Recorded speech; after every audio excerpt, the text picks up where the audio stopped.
ক্ষমতার অপব্যবহার করে ৬১ কোটি টাকার অবৈধ সম্পদ অর্জনের অভিযোগে সজীব অজয় জয়ের বিরুদ্ধে মামলা করেছে দুদক। বৃহস্পতিবার নিয়মিত ব্রিফিংয়ে একথা জানান দুদক মহাপরিচালক আক্তার হোসেন।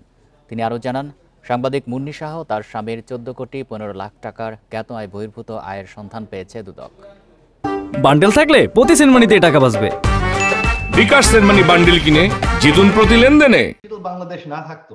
শেখ হাসিনার তথ্য ও যোগাযোগ প্রযুক্তি বিষয়ক উপদেষ্টা থাকাকালে সজীব ওয়াজেদ জয় ৫৭ কোটি টাকার সন্দেহজনক লেনদেন ও হুন্ডিসহ নানা মাধ্যমে অর্থ পাচার করেছেন। মামলার এজাহারে একথা উল্লেখ করেছে দুদক। দুদকের দাবি, দেশে বিভিন্ন অবৈধ পন্থায় সজীব ওয়াজেদ জয়ের অর্জন করা মোট অবৈধ সম্পদের পরিমাণ প্রায় ৬১ কোটি। এছাড়া তার নামে যুক্তরাষ্ট্রে দুটি বাড়ির সন্ধানও পেয়েছে দুদক, যার মূল্য বাংলাদেশি টাকায় ৫৪ কোটি টাকার বেশি।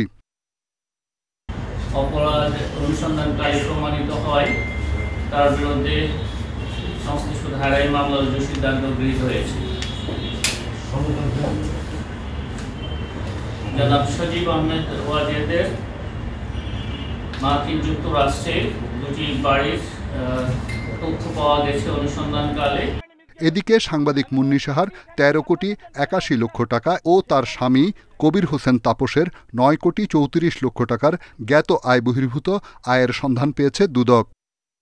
জনাব মুন্নি শাহ এবং তার স্বামী জনাব মোহাম্মদ কবির হোসেনের প্রতি দুর্নীতি দমন কমিশনার ২০০৪-এ ২৬-১ ধারায় সম্পদ বিবরণী আদেশ জারির সিদ্ধান্ত গৃহীত হয়েছে। মুন্নি শাহ ও তার স্বামী সম্পদের হিসাব না দিলে বা তাদের দেয়া হিসাব অসঙ্গতিপূর্ণ হলে আইনি ব্যবস্থা নেওয়া হবে, জানান দুদক মহাপরিচালক। রিশাদ হুদা, ইন্ডিপেন্ডেন্ট নিউজ, ঢাকা।